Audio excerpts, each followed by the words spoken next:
মানুষের ছেড়ে যাওয়া এখন অভ্যাসে পরিণত হয়েছে।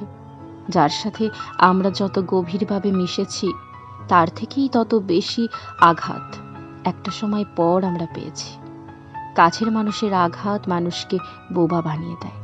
মানুষ তিল তিল করে মরে যায় কথা বলার তৃষ্ণায়। তবুও কথা বলা যায় না, কারণ তারা আর তোমায় এখন আগের মতো চায় না।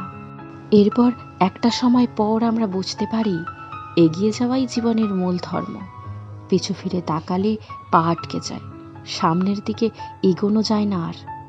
প্রতিটি ভুলের ওপর ছড়িয়ে ছিটিয়ে রয়েছে আমাদের জীবন। সেই ভুলের মধ্যে আটকে না থেকে আমাদের বাঁচতে হয়। হয়তো ভুলগুলো জীবনের একটা বড় আক্ষেপ হয়ে থেকে যায়। তাই অভিমানের কালকুটুরিতে তালা বন্ধ করে আমরা অনুভূতিহীন মানুষ সেজে পুনরায় জীবন দশায় মেতে উঠি।